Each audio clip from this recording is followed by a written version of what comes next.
Muy feliz miércoles a cada uno de ustedes, mis hermanos. Ahí les agradezco su paciencia en que estamos tratando aquí de conectarnos a nuestra programación.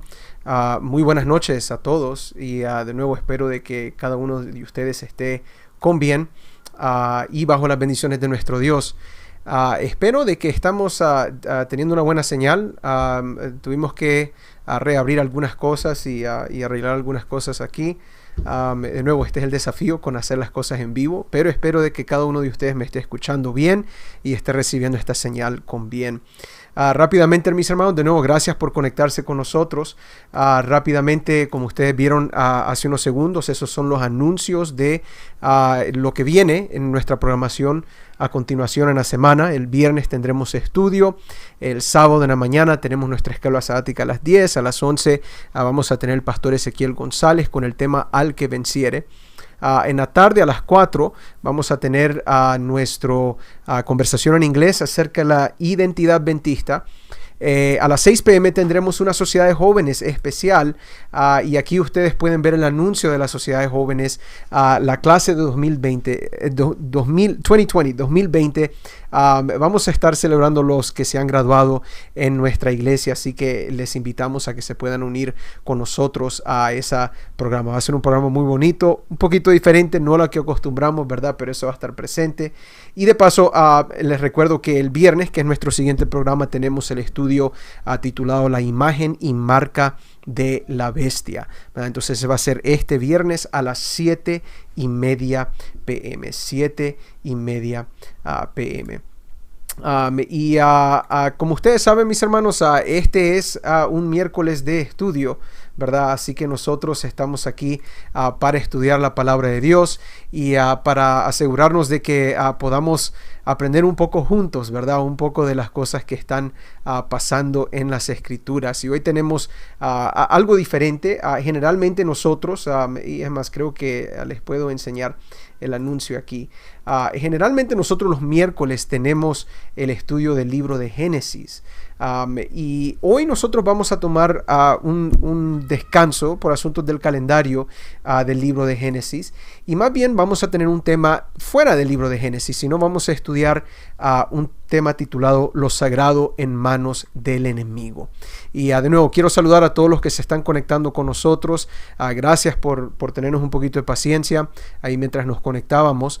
De nuevo, el desafío aquí es que nosotros estamos haciendo estas cosas en vivo, ¿verdad? Esto es en vivo, esto no es pregrabado en vivo. A veces lo tenemos que pregrabar y creo que vamos a tener que pregrabar algunas cosas para no tener problemas, pero hoy estamos en vivo y estamos listos para estudiar la palabra de Dios. Y de nuevo, el título del tema, una vez más, es Lo sagrado en manos del enemigo. Y yo les voy a pedir que donde sea que ustedes estén, con quien sea que estén, si por favor pueden inclinar su rostro conmigo. Vamos a pedir que el Señor nos bendiga en el estudio de su palabra y esperamos de que podamos aprender un poco, ¿verdad? Y sacar algunas lecciones importantes para nosotros en esta noche. Vamos a orar. Padre nuestro que estás en los cielos, gracias por dejarnos estar aquí presentes y unidos a través de este medio. Gracias porque por el momento todo está funcionando. Pedimos de que eso continúe, Padre, que el mensaje pueda ser recibido claramente.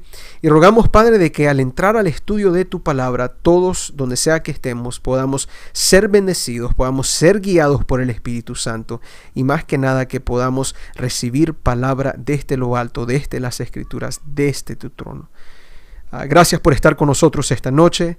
Una bendición muy grande sobre mis hermanos. Te lo pido en el nombre de Cristo Jesús. Amén y amén. Muy bien.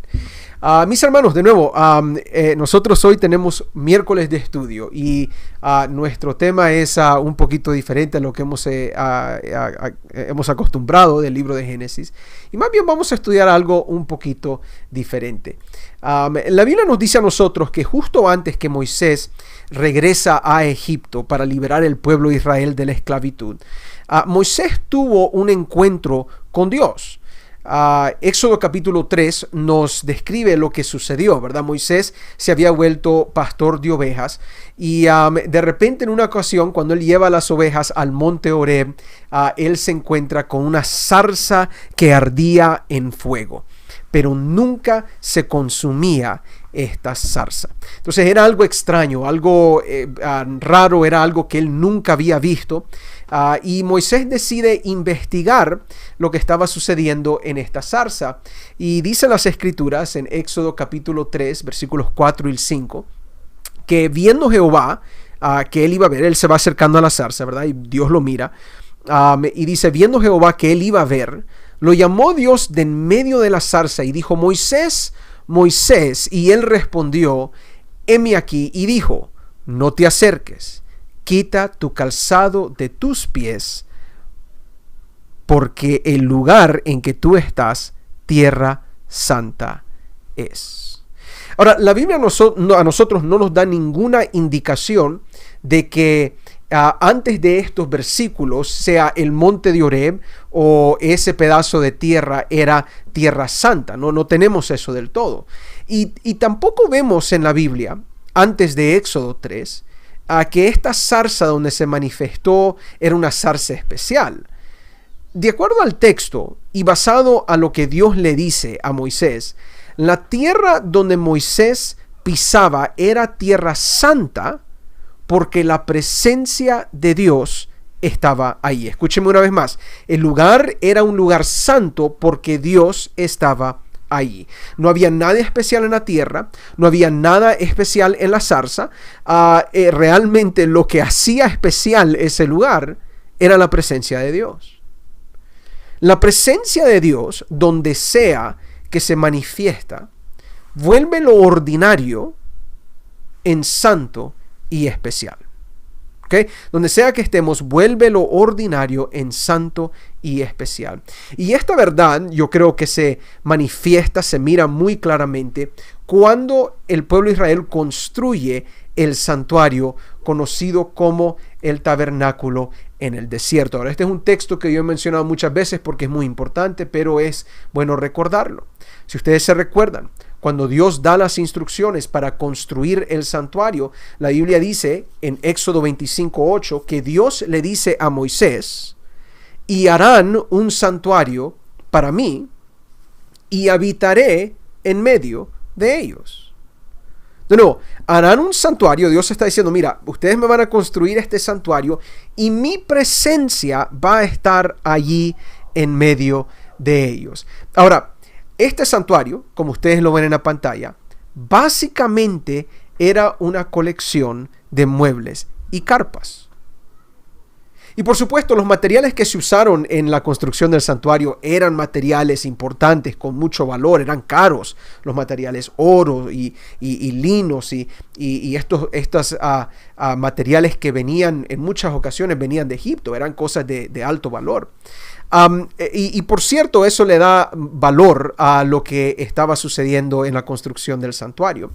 Pero es el hecho de que Dios habitaba allí, ¿okay? Que Dios estaba o que se iba a manifestar en el santuario, la presencia de Dios manifestada en ese lugar, que convertía ese lugar en algo santo, de ordinario a santo, a algo especial, a un lugar sagrado. Sin la presencia de Dios, el santuario valía muy poco. Era una estructura bonita, pero hasta ahí nomás. Pero con la presencia de Dios, tenía el más alto valor.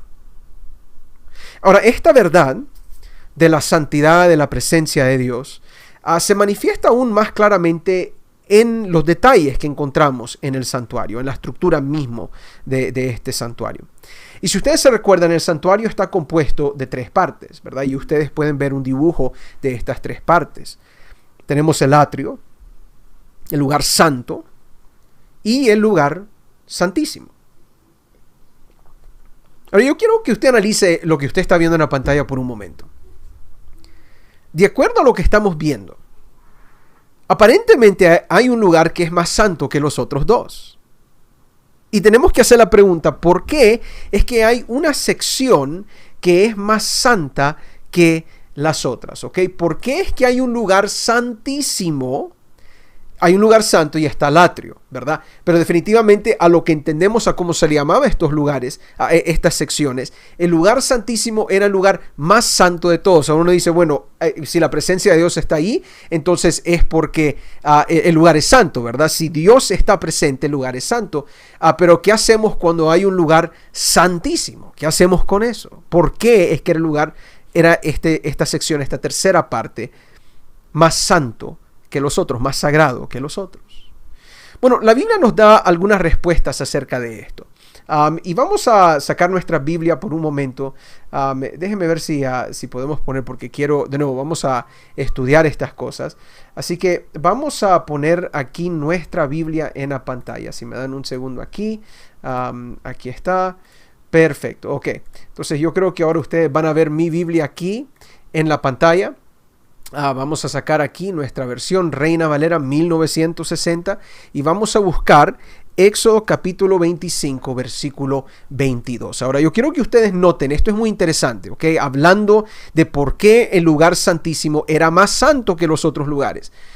El texto dice, ahí lo ven ustedes arriba en la pantalla, dice, y de allí, de paso, en este momento, si lo vemos un poquito antes de este versículo, se habla de las instrucciones acerca de el propiciatorio, es decir, esto era la parte de arriba del arca del pacto, ¿verdad? Entonces dice aquí, y pondrás el propiciatorio encima del arca, y en el arca pondrás el testimonio que yo te daré. Entonces estamos hablando del arca del pacto y lo que estaba arriba del arca del pacto, y dice el texto, y de allí, en medio del propiciatorio, allí arriba del arca del pacto, dice, de allí me declararé a ti. Dios se iba a declarar a Moisés o al sacerdote de allí, y hablaré contigo de sobre el propiciatorio, de entre los dos querubines que están sobre el arca del testimonio, todo lo que yo te mandare para los hijos de Israel. Quiero que ustedes capten eso por un momento. De acuerdo al texto, el lugar santísimo era el lugar más santo de todos, porque de acuerdo al texto, allí se iba a manifestar específicamente la presencia de Dios. De allí del arca del pacto, de ese cuarto especial, ¿verdad? Ese tercer cuarto que conocemos como el lugar santísimo, era considerado el lugar más santo porque era el lugar específico donde la presencia de Dios se iba a presentar. De ahí es donde Dios le iba a hablar a Moisés. De ese lugar es donde se iba a ver la presencia de Dios. Y por eso cuando ustedes ven los dibujos del santuario, nos encontramos con un velo, una cortina que dividía el lugar santo y el lugar santísimo. El sacerdote podía entrar al lugar santo, pero no podía entrar por todo el año al lugar santísimo, excepto una vez al año. Y solamente el sumo sacerdote podía entrar. Entonces, era un lugar sumamente santo. ¿Por qué? Porque era más santo que todos los otros. ¿Por qué? Porque la presencia de Dios se manifestaba específicamente en ese lugar. Y entonces, ese lugar era conocido como el lugar santísimo. Ahora, desde ese momento, escúcheme muy bien, desde ese momento, desde la construcción del santuario en adelante, el arca del pacto es visto como un símbolo de la presencia de Dios. El arca del pacto no era Dios, no era un objeto para ser adorado. El arca sencillamente era un mueble caro y muy bien construido, ¿verdad? Pero la presencia de Dios se manifestaba allí en ese mueble, y por tanto hacía ese mueble el más especial de todos, el más sagrado de todos. Ustedes me están siguiendo en este momento. Ustedes entonces ven que nuestra atención va tanto de la presencia de Dios al santuario, y ahora específicamente nos enfocamos en el lugar santísimo y aún más específico en la arca del pacto. Pudiéramos decir que en todo lo más sagrado que existía en Israel era esa arca del pacto. Y usted puede ver un poquito de eso en las escrituras, de la importancia que toma esta arca en Números, capítulo 10, versículos 33 en adelante. ¿Okay? Quiero que usted note esto. Números capítulo 10, versículos 33 en adelante. Dice el texto: así partieron del monte de Jehová camino de 3 días. Y el arca del pacto de Jehová fue delante de ellos camino de 3 días. Noten, el arca del pacto, buscándoles lugar de descanso. Ahora, esa es una expresión muy interesante, ¿verdad? Yo quiero que ustedes noten esa, que el arca del pacto iba buscando lugar de descanso. Y usted dice, ¿cómo el arca del pacto? El arca del pacto sencillamente es mueble. Bueno, ahorita nos va a explicar por qué es que se usa esa expresión. Dice, y la nube de Jehová iba sobre ellos de día, desde que salieron del campamento. Y dice el texto, versículo 35, cuando el arca se movía, Moisés decía, levántate, oh Jehová, y sean dispersados tus enemigos, y huyan de tu presencia los que te aborrecen. Y cuando ella se detenía, decía Moisés, vuelve, oh Jehová, a los millares de Israel. Ahora, este texto es muy importante, si ustedes lo están viendo ahí en la pantalla, porque establece un precedente ante el pueblo. La idea era que si la presencia de Dios estaba ahí, ellos seguían la presencia de Dios. Eso lo hemos visto en estudios pasados. Pero en este caso, si la dirección de Dios era que el arca se moviera, entonces el pueblo tenía que seguir el arca, y en la mente del israelita entendían que la presencia de Dios se estaba moviendo y por tanto ellos tenían que seguir. Si a dirección de Dios el arca se detenía, el pueblo se detenía también.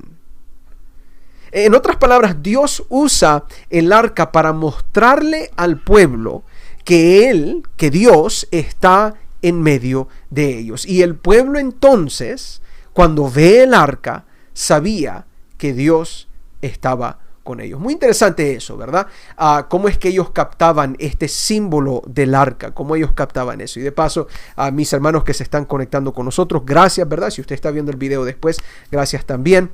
Y esperamos de que el Señor los esté bendiciendo. Saludos a todos mis hermanos que están conectados en este momento. Ahora, si usted ha captado esto, ¿verdad? De la presencia de Dios y el arca del pacto, esto nos da el trasfondo necesario para estudiar un capítulo que se encuentra en el libro de Primera de Samuel. Realmente este es el trasfondo de lo que sucede en Primera de Samuel capítulo 4. Ahora, la Biblia nos dice a nosotros que después que Israel entra a la tierra prometida, surgen algunos enemigos y tienen que enfrentarse. Ellos se tienen que enfrentar con algunos desafíos al vivir en ese lugar.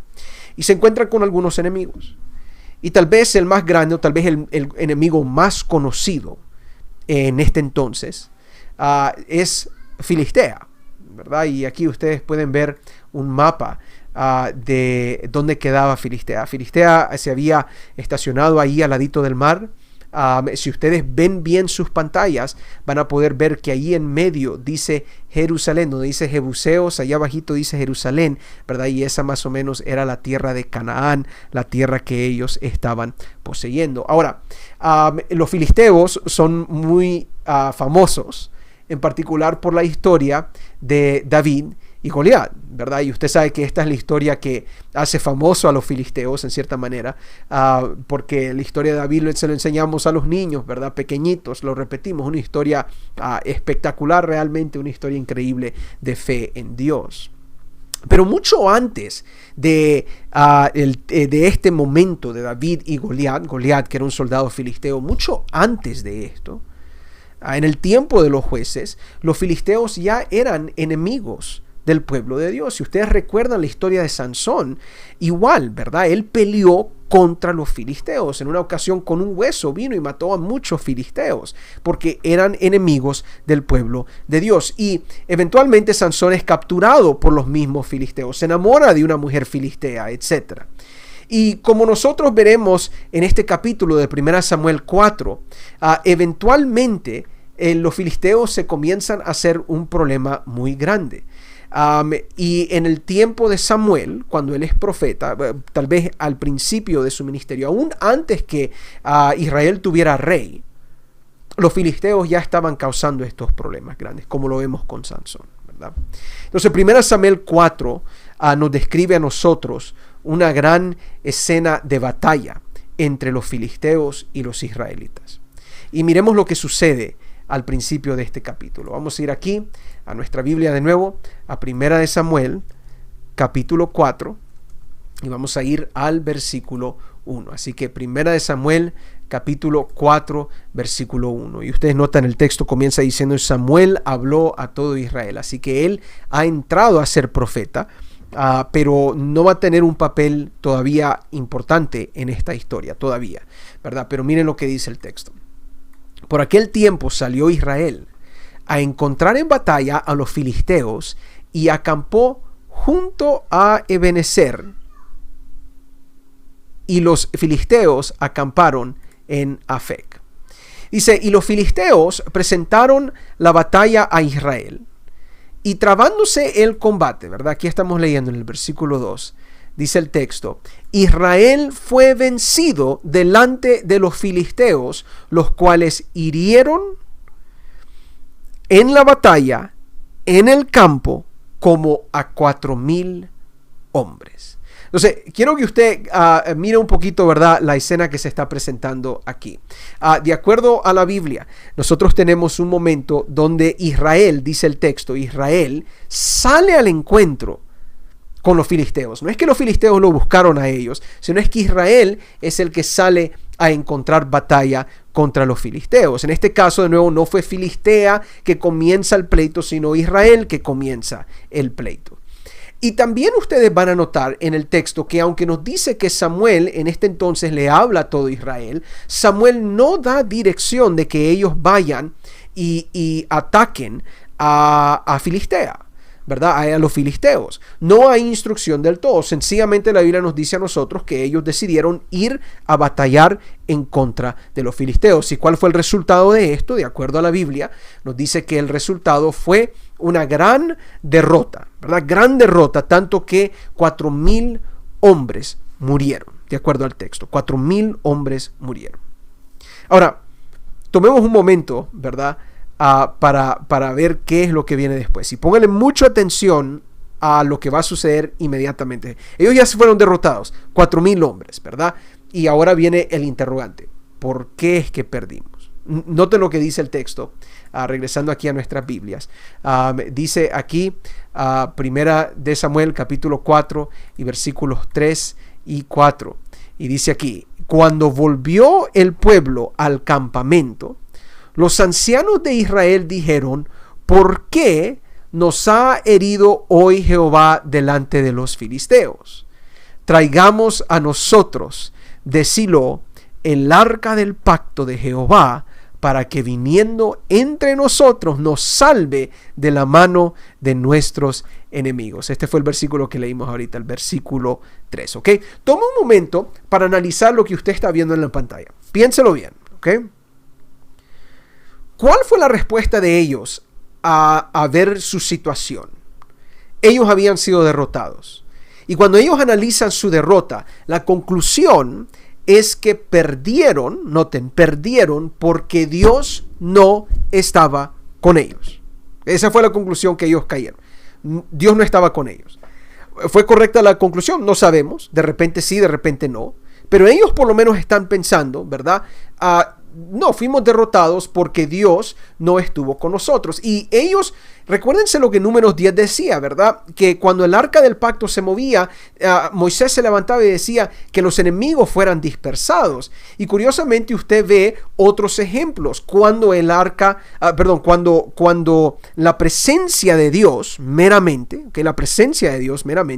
era suficiente para derrotar a los enemigos. Tenemos la historia de Gedeón, por ejemplo, donde con 300 hombres y ninguna espada que fue desenvainada, derrotaron a los madianitas y a los amalecitas, ¿verdad? Dice la Biblia que era un ejército como las langostas, era un ejército grande, y la presencia de Dios fue la que derrotó a este ejército. También vemos la historia de la batalla de Jericó, donde los muros fueron derrumbados. ¿Y cómo fueron derrumbados los muros? Ellos no tiraron nada, sencillamente ahí iba el arca con ellos, ¿verdad? Presente, significando que la presencia de Dios estaba con ellos. Entonces, ¿cuál es, si ustedes captan, cuál es la solución de los ancianos de Israel, de los líderes de Israel en este caso. Y de acuerdo al texto, ellos dijeron: traigamos a nosotros de Silo el arca del pacto de Jehová, para que viniendo entre nosotros nos salve, dice el texto, de la mano de nuestros enemigos. Ahora, yo me puse a analizar un poquito la respuesta de ellos, y yo dije, ok, tal vez esto es mala idea, ¿verdad? Mala idea, ¿por qué? Bueno, sacar el arca del pacto en el campo de batalla. Pero como hemos visto, ya hay un precedente para esto. Lo que ellos están pensando no necesariamente está equivocado teológicamente. Okay, no es como que hay un error teológico en esto. Ellos están pensando, fuimos derrotados, ¿por qué? Porque la presencia de Dios no está. ¿Cómo nos aseguramos que la presencia de Dios esté con nosotros? Bueno, tomemos el arca y que esté con nosotros el arca del pacto en el campo de batalla. Para mí, hermanos, tiene mucho sentido. Si perdimos, es la mentalidad de Dios. Si perdimos, es porque Dios no está con nosotros. Si queremos que Dios esté con nosotros, entonces hay que traer el arca del pacto. ¿Por qué? Porque el arca del pacto, símbolo de la presencia de Dios, y es el lugar donde Dios se manifiesta. ¿Qué es lo que pasa? Sigamos leyendo. ¿Okay? Regresemos aquí a nuestra Biblia. Y noten lo que la Biblia nos va a decir en el siguiente versículo. Entonces, y vamos a leer aquí continuamente hasta el versículo 11. Dice: y envió el pueblo a Silo, y trajeron de allá el arca del pacto de Jehová de los ejércitos, que moraba entre los querubines. Y los dos hijos de Elí, Ofni y Finés, estaban allí con el arca del pacto de Dios. Ahora noten. Aconteció que cuando el arca del pacto de Jehová llegó al campamento, todo Israel gritó con tan gran júbilo que la tierra tembló. Y cuando los filisteos oyeron la voz de júbilo, dijeron: ¿qué voz de gran júbilo es esta en el campamento de los hebreos? Y supieron en ese momento que el arca de Jehová había sido traída al campamento. Y los filisteos tuvieron miedo, porque decían: ha venido Dios al campamento. Y dijeron: ay de nosotros, pues antes de ahora no fue así. Ay de nosotros, ¿quién nos librará de la mano de estos dioses poderosos? Estos son los dioses que hirieron a Egipto con toda plaga en el desierto. Esforzaos, oh filisteos, y sed hombres, para que no sirváis a los hebreos como ellos os han servido a vosotros. Sed hombres y pelead. Dice el versículo 10: pelearon pues los filisteos y Israel fue vencido.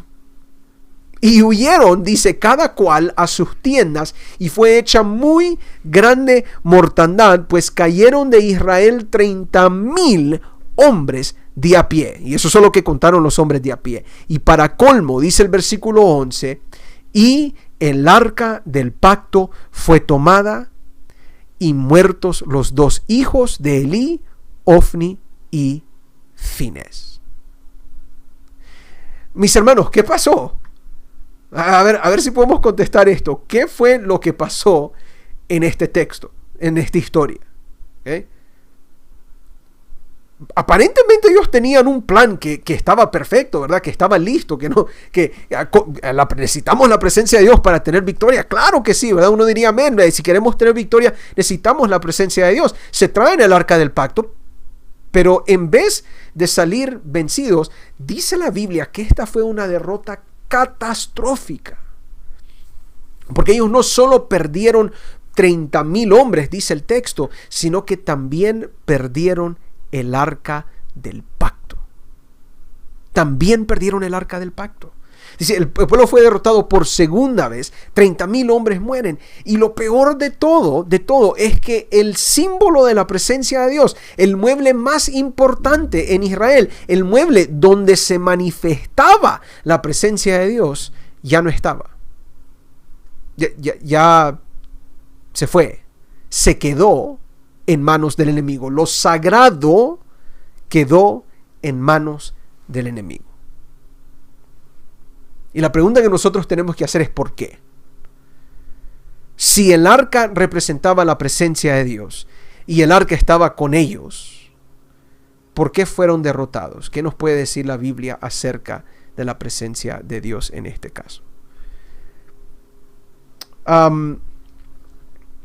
Yo no sé si fue mala teología. De nuevo, yo personalmente no creo que fue mala teología.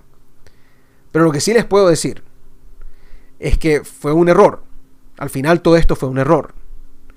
Y la pregunta es ¿por qué? ¿Qué fue lo que pasó? Bueno, ustedes van a notar algo muy interesante en las Escrituras, ¿ok? Y yo se los voy a enseñar aquí. Cuando la Biblia nos está dando la historia, ustedes van a notar que la Biblia hace énfasis en dos personas, en Ofni y Finés. Por ejemplo, en el versículo 4 se nos dice a nosotros que Ofni y Finés estaban allí con el arca del pacto de Dios. Ahí está, ¿verdad? Ofni y Finés estaban allí con el arca del pacto de Dios.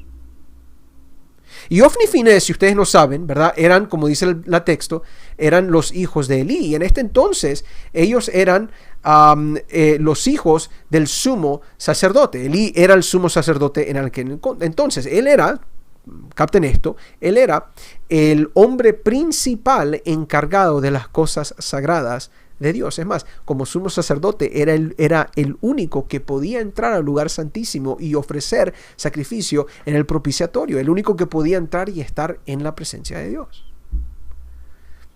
Entonces, hay un énfasis ahí, ¿verdad? Y usted mira que el énfasis se hace de nuevo, ¿verdad? Al final de lo que leímos, porque dice que el arca fue tomada y muertos los dos hijos de Elí, Ofni y Finés. Una vez más, énfasis en estas dos personas. Y yo no creo que eso es coincidencia. No podemos verlo como coincidencia. Hay algo que la Biblia nos está diciendo a nosotros con Ofni y Finés. Entonces, decir que esta historia de todo lo que pasó y las derrotas están relacionadas con Ofni y Finés. Bueno, ¿qué es lo que sabemos de Ofni y Finés, estos hijos del sumo sacerdote? Bueno, lo que sabemos es que ellos no eran muy buenas personas.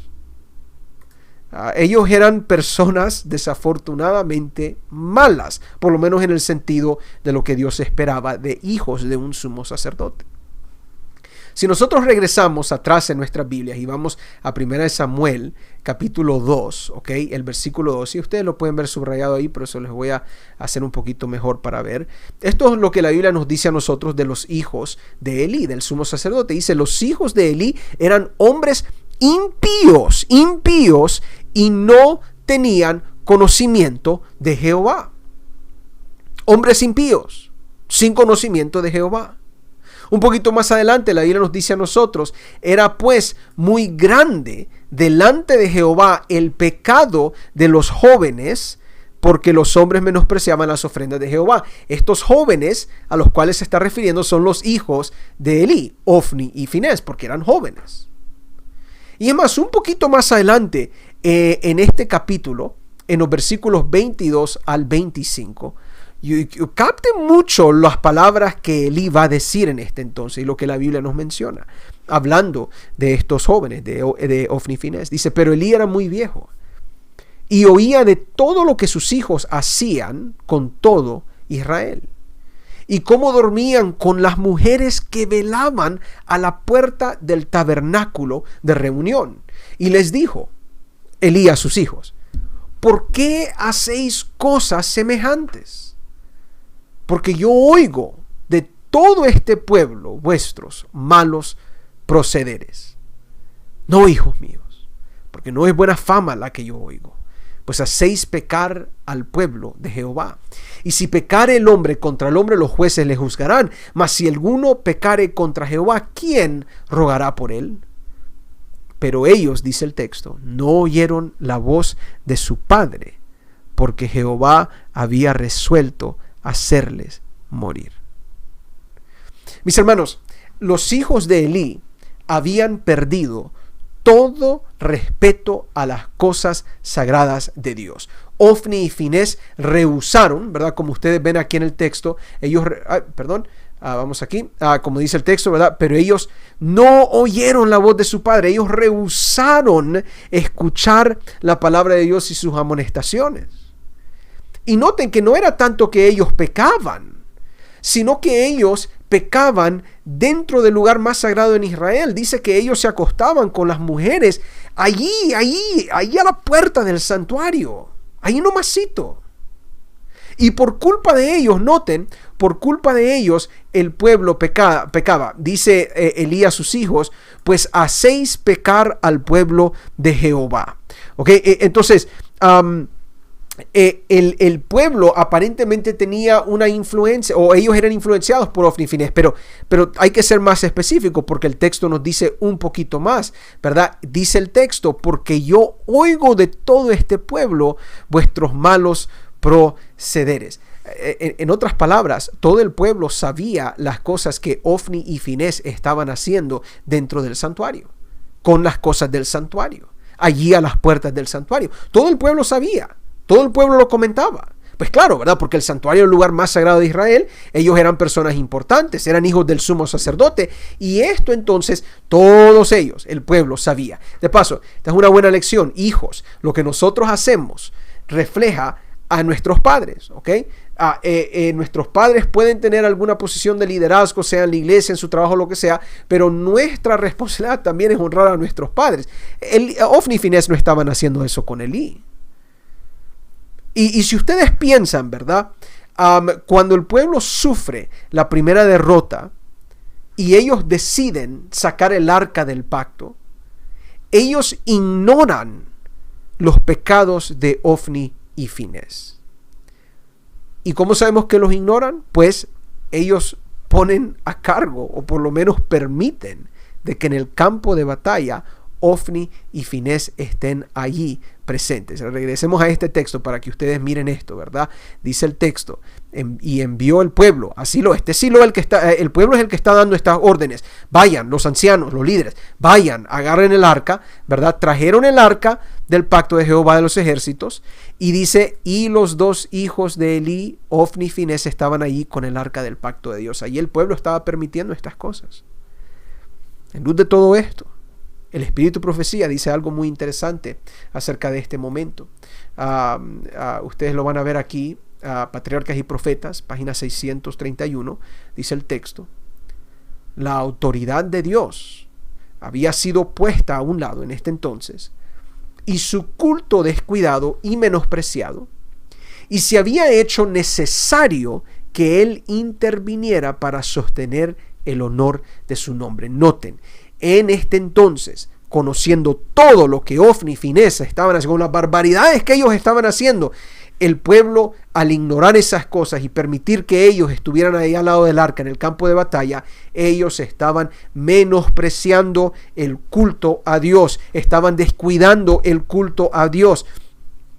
Y Dios dice, tengo que hacer algo, esto no puede continuar, no podemos permitir estas cosas. Y yo quiero que usted note algo más todavía, porque en medio de esta historia sucede una historia muy conocida.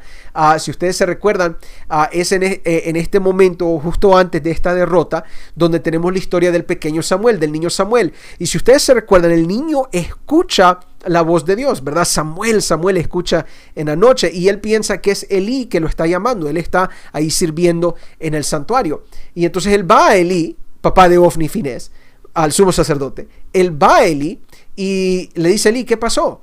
Y Elí dice, no, yo no te he llamado, ¿verdad? Esto es en la noche, se va a acostar y de nuevo escucha Samuel, escucha su nombre, él va a Elí de nuevo, sí, me llamaste, ¿qué está pasando? Él dice, no, y Elí capta la idea y él dice, sabes que a lo mejor Dios es el que te está hablando, la próxima vez que escuches tu nombre ser llamado, tú di, heme aquí, Señor. Entonces, en la tercera vez, viene Samuel y escucha su nombre una vez más, y él dice, heme aquí, y efectivamente era Dios el que estaba hablando con él, ¿verdad? Y en ese momento, cuando Dios habla con él, ¿qué es lo que le dice? Bueno, le dice un mensaje específico acerca de Elí y su liderazgo y sus hijos. Tanto que Samuel no le quiere decir a Elí lo que estaba pasando, pero esto es muy importante. Piensen en esto, ¿ok? ¿Por qué es que Dios le habla a Samuel directamente y no le habla a Elí el sumo sacerdote? Recuérdense, como sumo sacerdote él podía presentarse ante Dios desde el arca del pacto, decía el texto que habíamos leído, desde allí cuando Dios se manifestaba allí en el propiciatorio. Dios le hablaba al sumo sacerdote, Dios le hablaba de ese lugar. Entonces la idea aquí es que Elí debería de recibir comunicación directa de Dios, del arca del pacto, pero en este caso, en vez de hablar directamente Dios con él habla con Samuel para mandarle un mensaje. ¿Y qué significa esto? Esto es una indicación de que ya Dios no se estaba comunicando con Elí y que tal vez la presencia de Dios ya no estaba en el santuario. Noten lo que dice un poquito más adelante Patriarcas y Profetas. Esto es la página 629, no debe decir 631, ese es un error mío, a 629, pero dice la cita, dice: Dios no podía comunicarse con el sumo sacerdote ni con sus hijos. Sus pecados, como densa nube, excluían la presencia del Espíritu Santo. ¿Okay? Esto es muy importante, mis hermanos.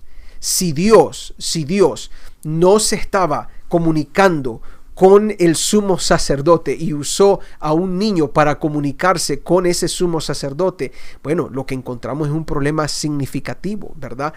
Porque eso significaba que Dios tal vez ya no estaba presente en el arca del pacto. Ya no estaba Dios ahí. Dios se había desaparecido. Y de nuevo, el hecho de que la comunicación ya no va directo al sumo sacerdote significa que ya lo que sucedía en el santuario, Dios se había retirado de esas cosas. Y entonces cuando Israel va al campo de batalla y ellos toman el arca pensando de que eso significaba que Dios iba a estar con ellos, la realidad era que la presencia de Dios no estaba con ellos. El arca del pacto podía estar ahí, pero Dios no estaba ahí. ¿Y por qué? Porque tanto Elí, tanto Ofni y Finés y aún el mismo pueblo, todos estaban descuidando la presencia de Dios. Todos estaban ignorando los pecados en medio de ellos. Y Dios le pone fin a eso. Y el arca, lo más sagrado de Israel, termina en manos del enemigo. Ahora, me preocupa esta historia por varias razones. En primer lugar, como pueblo de Dios, ¿cómo se nos olvida a nosotros la presencia de Dios? ¿Y cómo se nos olvida que la presencia de Dios no está confinado a un mueble? Ellos pensaron de que así nomás, como que Dios puede ser llamado en cualquier momento. No, ¿verdad? Tomaron el arca, ahora sí Dios va a venir. Y no, así no es como trabajan estas cosas. De acuerdo a lo que estamos aprendiendo aquí, el punto no es a dónde está el arca, el punto es a dónde está Dios. Ahora, nosotros tal vez no tenemos arca del pacto, definitivamente no tenemos arca del pacto, pero sí tenemos iglesia, ¿verdad? Y a veces nos entra a nosotros una mentalidad similar al del pueblo de Israel, que es que Dios se manifiesta allí en el templo, ¿verdad? En la iglesia, que Dios se manifiesta entre las cuatro paredes, que Dios viene y allí es donde está la presencia de Dios. Pero realmente, igual como Dios no es confinado al arca del pacto, tampoco Dios es confinado a un templo. Dios puede estar en cualquier lugar, y la pregunta no es el edificio, la pregunta es a dónde está la presencia de Dios. Y Dios deja una lección muy clara en este entonces, que el punto no es el mueble, el punto no es la estructura. Algunas veces yo he escuchado a personas decir: oh, mira, el púlpito, allí es donde está la presencia de Dios, o la plataforma, allí es donde está la presencia de Dios. Pero tranquilo, mis hermanos, sí, Dios se puede manifestar ahí, pero Dios se puede manifestar en otros lugares. Y de repente, si nosotros estamos permitiendo que se predique, por ejemplo, cosas contrarias a lo que Dios explica en sus escrituras, a la misma palabra de Dios, hermanos, púlpito o no púlpito, plataforma o no plataforma, iglesia o no iglesia, la presencia de Dios no va a estar ahí. Entonces, tenemos que salir de esta mentalidad de que es estructura, de que es construcción, de que es mueble lo que determina a dónde está Dios. Dios lo mira todo. Dios puede estar en cualquier lugar. No depende de una arca, no depende de una iglesia para manifestar su presencia. Y eso tiene que significar, hermanos, de que el único lugar, o debemos de parar de pensar que el único lugar donde debemos de portarnos a la mejor calidad es la iglesia. No, eso no es así. Hay un texto que creo que es muy importante que lo mencionemos, ¿verdad? Porque el Nuevo Testamento nos indica algo muy interesante acerca del templo. Y dice en 1 Corintios 3, 16 al 17. Noten, dice, ¿no sabéis que sois templo de Dios y que el Espíritu de Dios mora en vosotros? Si alguno destruyera el templo de Dios, Dios le destruirá a él, porque el templo de Dios, el cual sois vosotros, santo es.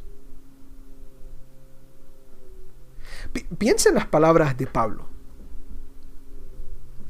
Ahora tú eres templo de Dios. Lo que era un santuario antes, ahora se manifiesta en nuestros corazones. ¿No significa eso entonces que nuestros corazones deberían de ser un lugar sagrado? Si ahí es donde se va a manifestar Dios, y ahora ese va a ser morada de Dios, y ahí va a estar presencia de Dios, ¿no significa eso entonces de que el punto no es la estructura, el punto no es el edificio, el punto es nuestro corazón? ¿No significa eso entonces que la presencia de Dios se manifiesta en un corazón abierto a lo que es limpio, a lo que es puro, a lo que intenta hacer lo bueno, al corazón, por ejemplo, que está haciendo lo malo, que está permitiendo pecado, que no está en esta lucha y que permite cualquier mal cosa que suceda? Mira, el punto es este. Ofni y Finés estaban pecando, Dios se retira. Hermanos, cuando dejamos el pecado en nuestras vidas, Dios se retira también. El punto aquí es que no pensemos en estructura, no pensemos en edificio. Piense que donde usted está, allí también debería estar la presencia de Dios. Donde sea que usted esté. Mire lo que ha sucedido. COVID-19 nos ha presentado un desafío muy grande, ¿verdad? ¿Por qué? Porque con el COVID-19 tuvimos que suspender las iglesias. Y muchas personas comenzaron a decir, mira, no, es que esto era falta de fe, me recuerdo, ¿verdad? Además, yo hice un video, ¿verdad? Y se vio más de 3,000, 4,000 veces en Facebook, porque me sentía un poquito frustrado a lo que algunos estaban diciendo acerca de cerrar las iglesias. Yo pensé que era la decisión correcta. De repente usted no piensa esto, pero déjame decirte algo. Si tú crees que el mensaje se para porque la iglesia se cerró, estás equivocado. Si tú piensas que la presencia de Dios solo se manifiesta en la iglesia y no en tu casa, estás equivocado. Si tú piensas de que ahora, como no vas a ir a la iglesia, entonces no hay necesidad de hacer esto o lo otro, como Dios dije, estás equivocado también. Porque ahora el templo de Dios, el lugar sagrado, es donde Dios se manifiesta en tu vida, en tu corazón. O debería de ser así, por lo menos. Debería de ser así. Y entonces COVID-19 ahora nos ha puesto bien cómodos aquí en nuestras casas. Miren, aquí yo lucho con el internet aquí, ¿verdad? Y nos está mejorando la situación y la vamos a mejorar para que no sigan estos atrasos. Pero aquí yo estoy hablando con ustedes y entonces al ratito ustedes están sentados y de repente hasta dicen, no lo voy a ver en vivo, lo voy a ver después cuando tenga tiempo, ¿verdad? Prefiero ver esto, prefiero ver aquello. Venimos y el sábado en la mañana, ¿verdad? Estamos, no voy a ver el culto divino, no voy a ver el sermón, no voy a estudiar la escuela sabática, lo miro más tarde, lo miro después, no me voy a entonar a las sociedades jóvenes, no voy a ver este devocional, no voy a hacer esto. Y de repente lo estamos viendo y estamos sentados en nuestros sofás y hasta nos dormimos viendo el sermón, ¿verdad? Porque estamos tan cómodos. Mis queridos hermanos, en la iglesia tú no te vas a dormir, pero en tu casa tú duermes. Pero no es que la presencia de Dios es donde tú estás, no es solamente en la iglesia. Ahorita actualmente, dentro del templo de mi iglesia, ahorita actualmente no hay nadie. Pero la presencia de Dios está con nosotros ahorita. ¿Por qué? Porque no es el templo, no es la estructura, no es el mueble. Es el corazón. Es el corazón. Ofni y Finés nos demostraron eso.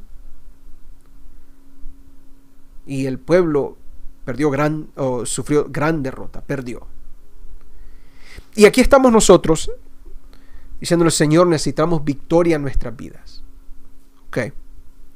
¿Tienes luchas grandes? Sí, yo las tengo también.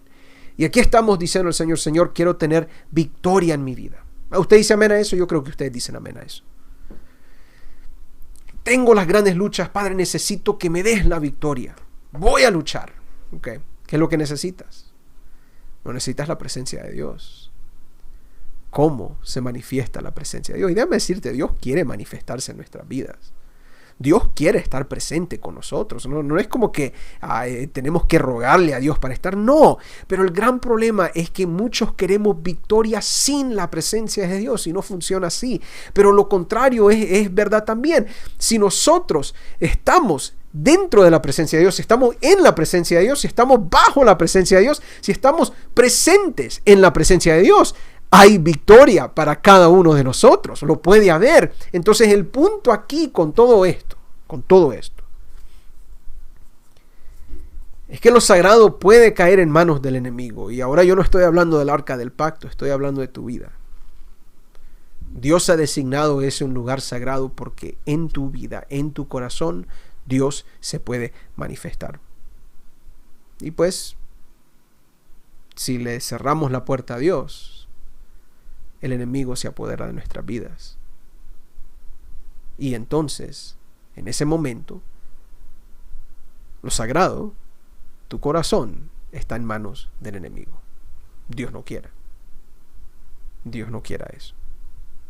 Pero si quieres tener grandes victorias en tu vida, entonces busca la presencia de Dios. Saben, algo muy interesante, y termino con este punto. Algo muy interesante sucede en esta historia, porque el arca del pacto se la llevan los filisteos y está por varios meses con los filisteos y les trae grandes problemas. Porque aunque Dios había retirado su presencia del campo de batalla, Dios quería salvar a su pueblo. Y en todo esto viene Dios y eventualmente, por las cosas que le suceden, el arca regresa. Pero por 20 años el arca queda ahí a un lado y la gente hasta le tiene miedo al arca. Hasta que eventualmente viene David, ya después de muchos años, David viene y regresa al arca como debería de ser. Hermanos, nosotros no tenemos que sufrir eso mismo. Usted no tiene que sufrir derrota tras derrota. Lo que necesitamos hoy más que nunca es la presencia de Dios. Y yo quiero que usted mire a su alrededor ahorita en este momento, porque sé que cada uno de ustedes está en su carro o está en su casa, uno de los dos. Mira a su alrededor por un momento y piense que el lugar donde usted está es un lugar sagrado. Ahorita. ¿Por qué? Porque la presencia de Dios está ahí. ¿Cómo? A través del Espíritu Santo. Si el nombre de Jesús es invocado, donde están 2 o 3 reunidos en su nombre, allí está el Señor. Tal vez hay que estar un poquito más atentos a la presencia de Dios y asegurarnos de no olvidarla. Hermanos, ese ha sido nuestro estudio, ¿verdad?, para esta noche. Gracias porque se conectaron con nosotros. Espero de que haya sido bendición para ustedes.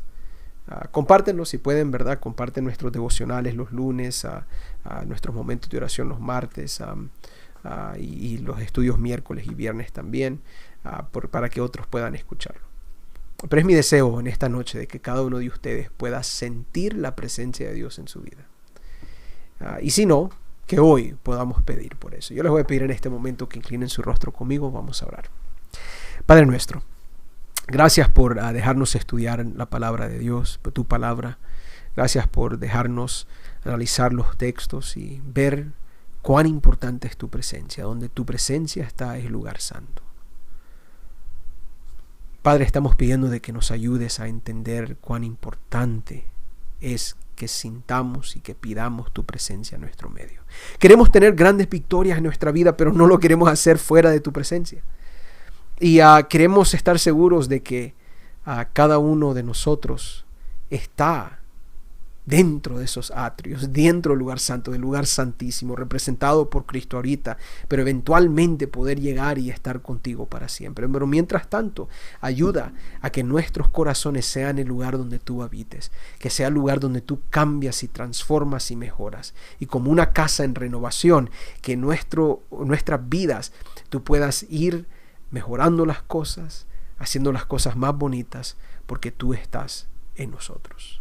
Padre, ayúdanos a poner a un lado esta idea de que tú estás confinado a un lugar o una estructura y recordar que donde sea que nosotros estemos, allí puedes estar también.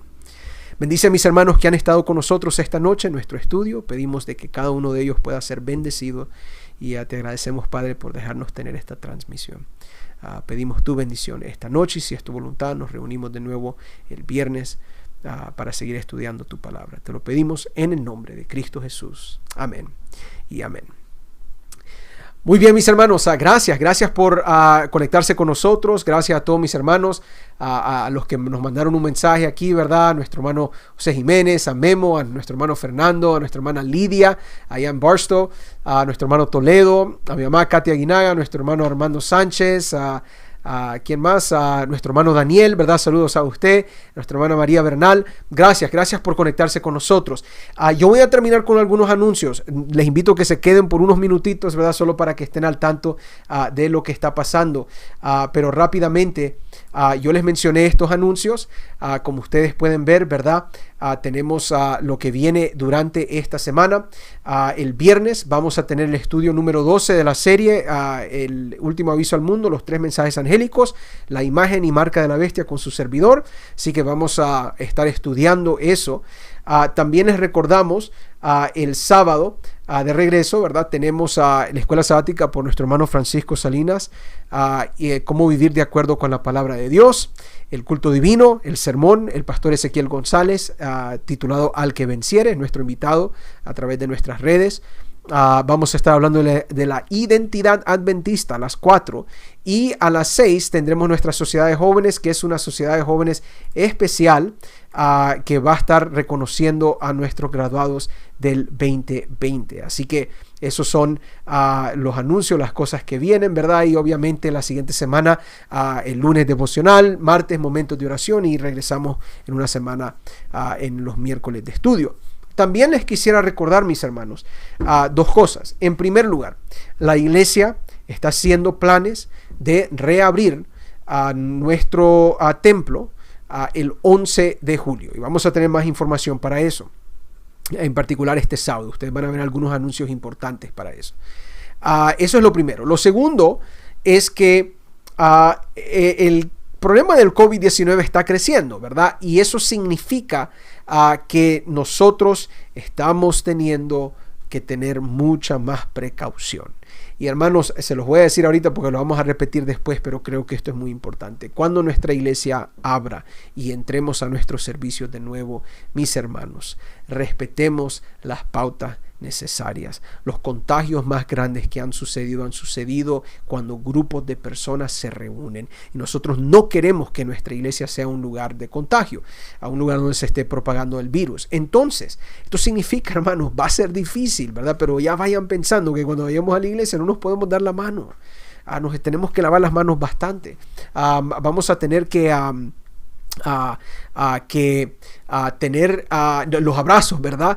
Los saludos de lejos, todas esas cosas. Yo sé que va a ser diferente, no va a ser lo mismo a lo que estamos acostumbrados, pero es sumamente importante de que nosotros hagamos estas cosas para protegernos los unos a los otros. Los contagios se están subiendo aquí en California. No olvidemos esas cosas.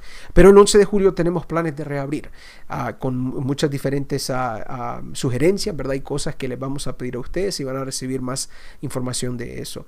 Solo para 50 personas, las primeras 50 personas que se registren, ¿verdad? Pueden comunicarse con el pastor Rumbril, con su servidor o con nuestra hermana Janet, la secretaria de nuestra iglesia.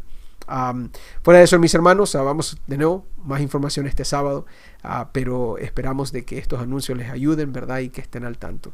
De nuevo, gracias a todos mis hermanos que se conectaron con nosotros hoy en esta noche. Dios me los bendiga. Los dejo ahí con los anuncios, ¿verdad? Y esperamos verlos, si Dios permite, el viernes para seguir estudiando la palabra de Dios. Que el Señor los bendiga.